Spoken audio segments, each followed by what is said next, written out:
Assalamualaikum warahmatullahi wabarakatuh. Oke, gimana kabar anak-anakku semuanya? Sehat? Alhamdulillah sehat. Ya, sama. Untuk saat ini karena di Indonesia sedang dalam kondisi pandemi COVID, jadi Ibu tidak lelah-lelahnya menghimbau untuk selalu menjaga kebersihan diri, menjaga protokol kesehatan, jangan lupa pakai masker kalau berada di luar ruangan ya.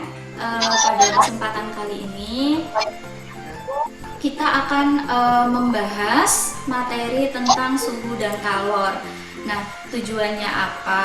Tujuannya adalah setelah selesai pembelajaran ini, anak-anakku semua harapannya dapat melakukan analisis, dapat merumuskan masalah tentang konsep penerapan suhu dan kalor. Kemudian yang kedua, anak-anakku semuanya dapat membandingkan kegunaan dari berbagai macam jenis termometer yang ada, karena termometer yang ada itu sangat beragam, tapi hanya sedikit saja jenis termometer yang mungkin kita ketahui. Oke, kemudian tujuan yang terakhir itu adalah anakku di sini dapat atau bisa menghitung konversi dari satuan suhu. Nanti kita secara asinkron, nanti kita juga akan mempelajari materi dari video yang ada di YouTube, kemudian nanti tautan linknya Ibu akan letakkan di Google Classroom. Nanti kita juga ikut aktif di sana ya Nak ya.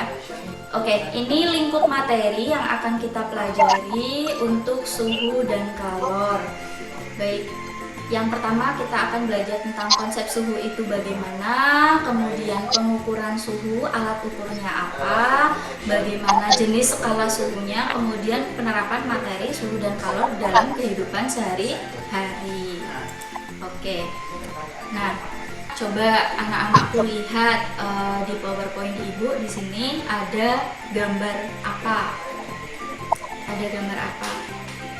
Ada seorang ibu sedang memeriksa anaknya. Kira-kira si anak lagi kenapa itu berbaring di tempat tidur? Lagi sakit. Oh iya. Demam.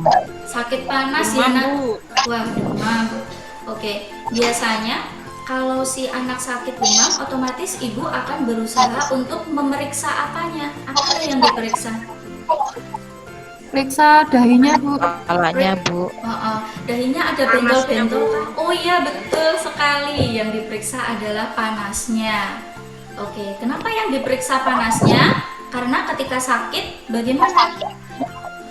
Kalau sakit biasanya demam Bu. Betul, kalau sakit biasanya demam. Kalau sudah demam itu biasanya badannya panas. Pintar sekali. Misalnya lagi nih, anak-anakku lihat coba. Oke, ada dua gambar di sini. Yang pertama ini gambar apa ini? Yang ada uapnya. Kopi panas.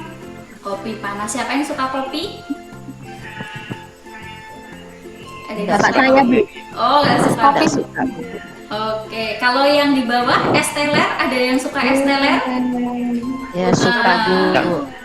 Bu Amel saja Enak, hobi Bu. sekali sama teler.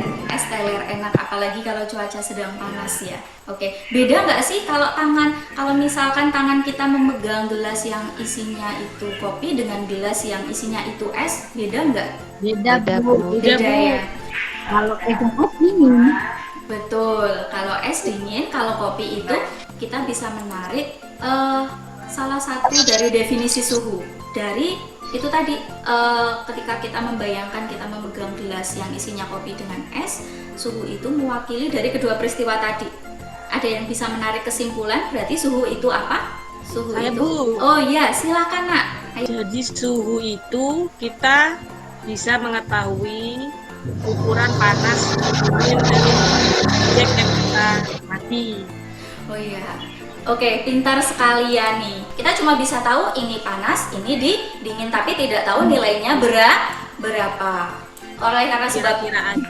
iya betul, kira-kira aja.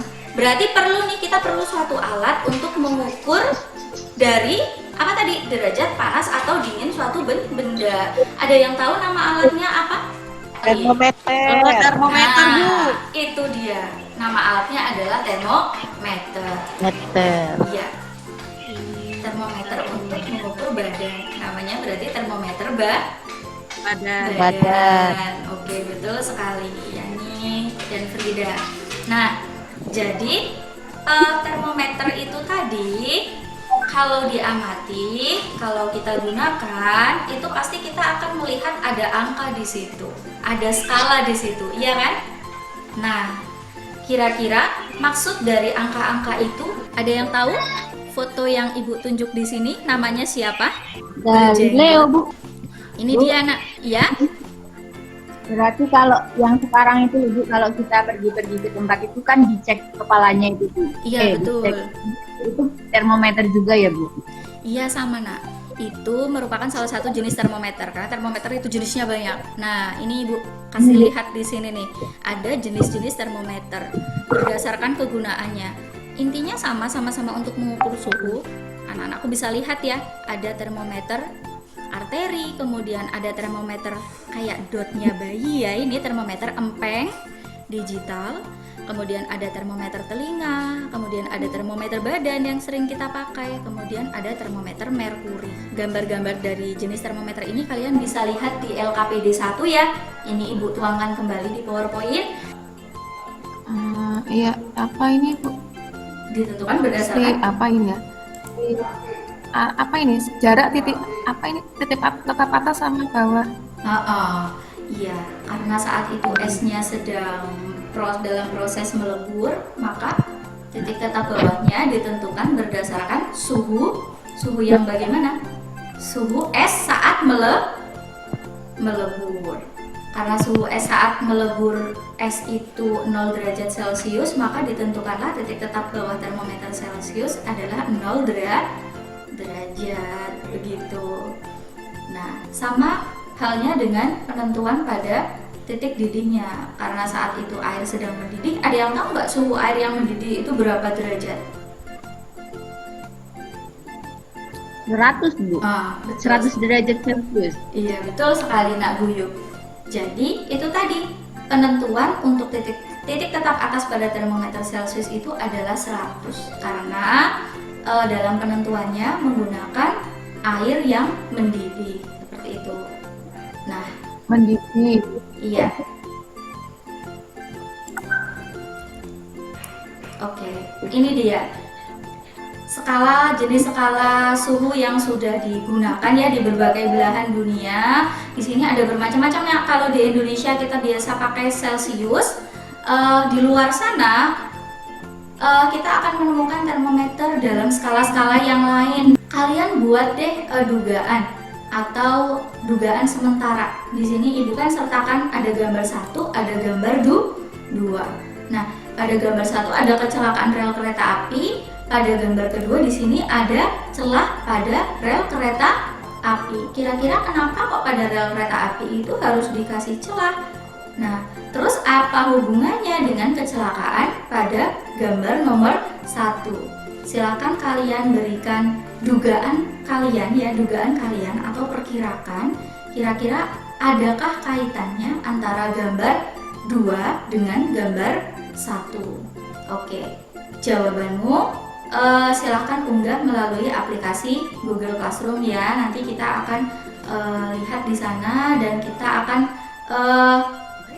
akan lihat di sana, kemudian kita akan diskusi lebih lanjut nanti di WhatsApp group. Oke. Nah, oke, kita baca bersama ya. Yang pertama nih. Yang pertama, untuk suhu itu merupakan suatu besaran yang menyatakan derajat apa tadi? Derajat dari panas atau dinginnya suatu benda. Oke. Kemudian indera peraba tadi, si ibu tadi yang tepat digunakan untuk mengukur suhu itu adalah tangan. Walaupun itu masih belum bisa mendapatkan hasil yang akurat berapa nilainya. Oke. Kemudian yang ketiga, review materi yang ketiga. Kira-kira alat untuk mengukur suhu itu namanya adalah termometer. Kemudian satuan suhu dalam skala internasional itu adalah apa? Ada yang bisa menyebutkan satuan internasionalnya? Nah, oke, kita sudah selesai, kita sudah di akhir pertemuan kita secara online pada kesempatan kali ini. Untuk pertemuan kedua, besok kita akan lanjut ke pemuaian dan perpindahan kalor. Untuk videonya silahkan disimak di Google Classroom ya, melalui YouTube. Kemudian silahkan dikerjakan pula soalnya, kemudian analisis gambarnya silahkan dikerjakan dan diunggah di aplikasi Google Classroom. Oke, terima kasih untuk anak-anakku semuanya. Ibu akhiri, wassalamualaikum warahmatullahi wabarakatuh.